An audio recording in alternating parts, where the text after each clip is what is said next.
Good morning student, my BSc 6th semester student. कैसे हैं आप सब लोग? और मैं आशा करती हूँ आप सभी लोग अच्छे होंगे, आपके घर परिवार में सब लोग अच्छे होंगे। चलिए, इसके साथ ही हम लोग अपनी क्लास शुरू करते हैं। जैसे कि आप लोग जानते हैं, हम लोगों ने लास्ट क्लास में क्या कहते हैं, जो टाइप्स ऑफ एंटरप्रेन्योरशिप है, क्या कहते हैं, वो शुरू किया था। और उसके अंदर मैं आप लोग का ऑलमोस्ट ये खत्म होने वाला है, क्योंकि उसके बाद क्लासिफिकेशन ऑफ एंटरप्रेन्योरशिप आपका स्टार्ट हो जाएगा। तो बेसिकली जो हमारी एंटरप्रेन्योरशिप होती है वो दो प्रिंसिपल उसके इस तरह से हैं कि जैसे डिस्कवरी सिद्धांत, बिल्कुल सही बात है। अगर हम देखें, डिस्कवरी सिद्धांत का मतलब हो गया कि जहां पर डिस्कवरी प्रिंसिपल इज लाइक, इसमें व्यक्तिगत अवसर, साठ गांठ का दृष्टिकोण शामिल है, जो व्यक्तियों की पहचान, अस्तित्व और अवसरों के शोषण और उनके प्रभाव पर जोर देता है। व्यक्ति और अवसरों का एक दूसरे पर प्रभाव पड़ता है। उदाहरण के लिए, एक अवसर तभी अस्तित्व में आता है जब कोई व्यक्ति उसकी पहचान करते हैं। तो मैंने आप लोग को पहले बताया था कि जो अपॉर्चुनिटीज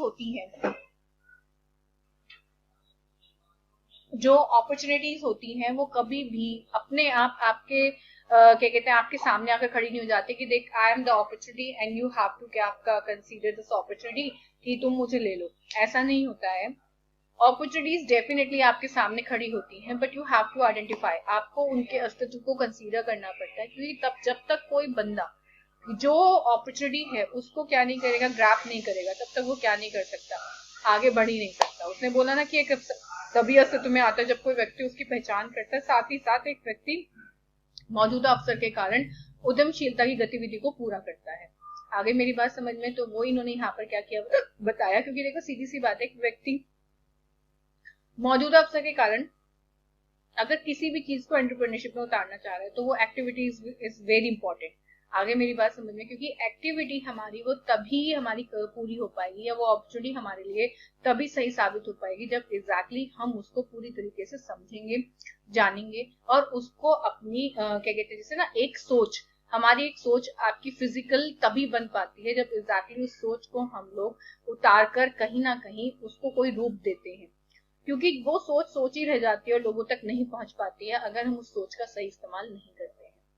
ठीक है, इसके साथ ही यह सिद्धांत उद्यमशीलता में 3 मान्यताओं का दृष्टिकोण रखता है, जो इस प्रकार है। एक, अवसरों का एक उद्देश्य घटक होता है और उनका अस्तित्व इस बात पर निर्भर नहीं करता कि व्यक्ति इन अवसरों की पहचान करता है। कटहल लेकर, ठीक है, कि व्यक्ति इन अवसरों की क्या करता है, पहचान करता है या नहीं। किचन बी, हर व्यक्ति दूसरों से अलग होता है, इसलिए अलग अलग व्यक्तियों के पास अवसरों को पहचानने की क्षमता होती है। इसके अलावा खोज सिद्धांत के अनुसार व्यक्ति हमेशा मौजूदा अवसरों के प्रति सतर्क रहते हैं, और यह सतर्कता जानबूझकर खोज नहीं, बल्कि व्यक्तियों द्वारा पर्यावरण की निरंतर स्कैनिंग। सी, जोखिम वहन उद्यमशीलता की प्रक्रिया का एक अनिवार्य हिस्सा है। डिस्कवरी थ्योरी की पहली और दूसरी धारणा उद्यमिता की जोखिम वहन स्थिति का भी समर्थन करती है। इन दो मान्यताओं के अनुसार व्यक्ति केवल अवसरों की खोज कर सकते हैं और लाभ उठा सकते हैं, लेकिन अवसर पैदा नहीं कर सकते। वे संसाधनों का एक अनूठा संयोजन लागू करते हैं। इसका मतलब है कि वे नवाचार लाने के लिए चीजों को अलग अलग तरीके से क्या करते हैं, इस्तेमाल करते हैं। समझे आप इसमें कि बेसिकली इस सिद्धांत के अंदर 3 मान्यताओं को ध्यान में रखा। ABC देखो लिखा ना, कि सीधी सी बात, अवसरों का एक उद्देश्य घटक होता है और उनका अस्तित्व इस बात पर निर्भर नहीं करता कि व्यक्ति इन अवसरों की पहचान करता है या नहीं। क्लियर? क्योंकि देखो सीधी सी बात है, हर कोई व्यक्ति, क्योंकि फैक्ट, अगर किसी भी हमारे सामने कोई अपॉर्चुनिटी खड़ी है और वो तब भी हम उसको नहीं देख पा रहे, तो डेफिनेटली ऐसे भी बहुत सारे लोग हैं। ठीक है, दूसरा, हर व्यक्ति दूसरों से अलग होता है, ये बात भी फैक्ट है, इसलिए अलग अलग व्यक्तियों के पास अवसरों को पहचानने की क्षमता होती है। इसके अलावा खोज सिद्धांत के अनुसार, क्योंकि देखो साफ साफ खोज सिद्धांत में एक ही चीज बोल रखी है, एक तो होता है खोज कि है अस्तित्व में, पहचानना आपकी जिम्मेदारी है। क्लियर हो गया? जो हम नेक्स्ट सिद्धांत पढ़ेंगे वह निर्माण सिद्धांत, जिसमें आपको अपने लिए अवसर खुद बनाने पड़ते हैं। ठीक है, जिसमें जो थे नहीं, जो आपने, जैसे कहते हैं ना, एक तो होता है रास्ता है, बस आपको ढूंढना है कि वो रास्ता किधर है। क्लियर हो गया? और एक जब रास्ता ही नहीं है, ठीक है, उस रास्ते को, उसका जैसे वही कहना कि राम जी अगर वो पुल ना बनाते तो वो क्या कहते हैं आपका लंका तक कैसे पहुंचते। लंका तक पहुंचने का रास्ता उन्होंने तैयार किया। एक होता है कि रास्ता है बट मिल नहीं रहा है, रास्ते को ढूंढना है। आगे मेरी बात समझ में? एक इसी का मतलब अवसर है, अवसर पर मिल नहीं रहा है कि कहाँ से उसकी शुरुआत करें। क्लियर हो गया? एक होता है कि जब हमारे सामने अवसर ही नहीं है, हमें अवसर को निर्मित करना है। क्लियर हो गया? ठीक है, अब वही कहना निर्माण सिद्धांत उद्यमियों और उद्यमियों के निर्माण पर केंद्रित है। व्यक्ति अवसर साठगांठ के समान ही निर्माण सिद्धांत भी उद्यमिता में 3 मान्यताओं का दृष्टिकोण रखता है। 3 मान्यता इस प्रकार है। ए, अवसर प्रकृति में व्यक्तिपरक है। निर्माण सिद्धांत इस बात पर भी जोर देता है कि संभावित अवसरों का फायदा उठाने के लिए अवसरों की एक श्रृंखला के माध्यम से अवसरों का निर्माण किया जाता है। यह सिद्धांत कहता है कि उद्यमियों के कार्यों के बिना अवसरों का अस्तित्व नहीं। निर्माण सिद्धांत ठीक है किसके I/O नेक्सस के क्या है विपरीत है।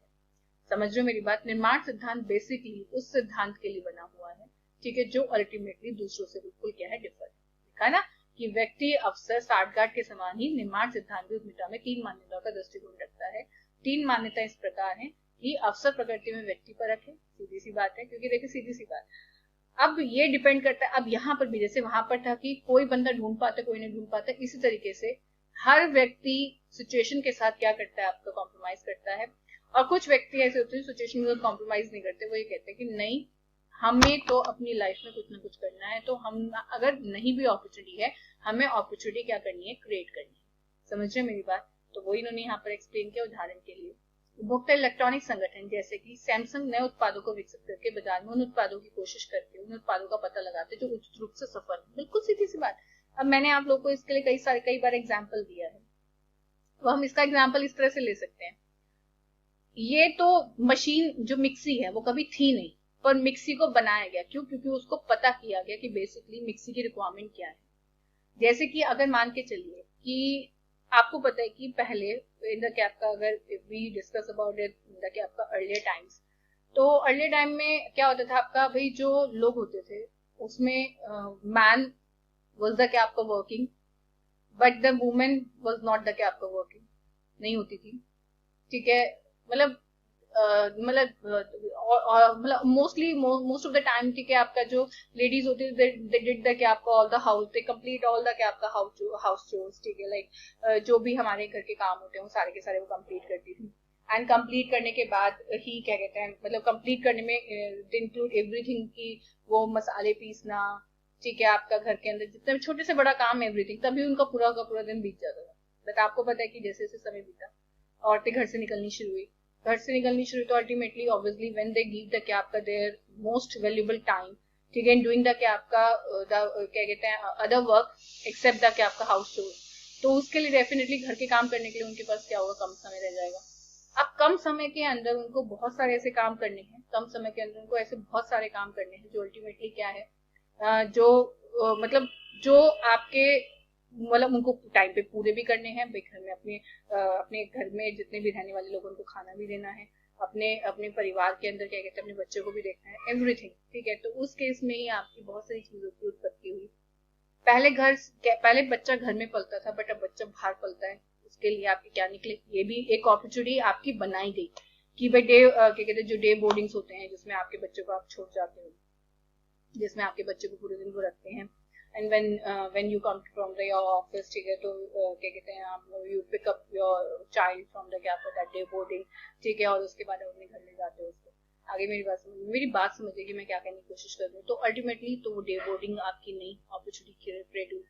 उसके बाद आप लोगों को पता है पहले जो कपड़े प्रेस किए जाते थे तो क्या करते थे, आपको बहुत पानी गर्म करते थे एंड लोटे में पानी रखकर ठीक है उसको ऊपर से ढककर एंड देन उससे आयरन किया जाता था। ठीक है फिर उसके बाद आपकी वो जो कॉयल आयरन थी जिसमें वो गरम कोयले को जला के रखा जाता था और उससे आयरन की जाती थी। ठीक है तो ये कई सारे क्या होते थे तरीके होते थे जिससे आयरन किया जाता था पहले। और फिर क्योंकि उसमें टेम्परेचर को मेंटेन करने का तरीका नहीं होता था तो अल्टीमेटली फिर अगर आपको कोई जो सेंसिटिव कपड़े होते हैं ठीक है उनको आयरन करने के लिए आप लोग उसके ऊपर पहले दूसरा कोई कपड़ा लगाते थे तब वो आयरन होते थे। ठीक है तो क्योंकि आपको हीट कम देनी होती थी। अब क्या हुआ, इस सब चीजों को क्या कहते हैं इस सब चीजों की कमी को फील किया गया। इस सब चीजों की कमी को फील करके आपका जो बड़ी बड़ी कंपनी है उन्होंने डिसाइड किया कि भाई हम लोग मिक्सी कुछ ऐसी चीज उत्पादित करें जिससे क्या हो लोग मिक्सी के अंदर भाई अपने जो मसाले हैं अपनी कोई भी चीज ऐसी है जिसको पीसने में उनको टाइम लगता है वो बनाए। फिर पहले लोग हाथों से टपक के कपड़े धोते थे, गंदे तो कपड़े पहले भी होते थे, आदमी काम पहले भी करता था, पसीना पहले भी आता था। बट आज के टाइम में क्या कहते हैं आपके कपड़े मशीन में डालो एंड धुल जाते हैं। क्लियर हो गया। पहले क्या होता था आपका, पहले बहुत सारी ऐसी चीजें हैं जो अल्टीमेटली हुआ करती थी। ठीक है जो हम हाथ से करते थे but right now we are doing from the क्या आपका मशीन थिंग। ठीक है तो मशीन वगैरह से करने लगे तो ultimately the system has been change the life has been change. तो अल्टीमेटली हर चीज हम लोगों ने क्या किया, आपका विकसित किया। तो कुछ चीज हमने विकसित की, कुछ हमारी थी ऑलरेडी, उसको हमने क्या क्या देखा। तो ये कई सारी चीजें हैं जो अल्टीमेटली किसके अंदर आती है, कंटेंट के अंदर आती है। ठीक है, इसके साथ ही मेरे बच्चों मैं ये बता ही रही हूँ आप लोगों को, हमारे साथ हमारे खत्म हो गया और नेक्स्ट आपको जो शुरू होगा वो थ्योरी ऑफ एंटरप्रेन्योरशिप। ठीक है, okay bye guys, take care.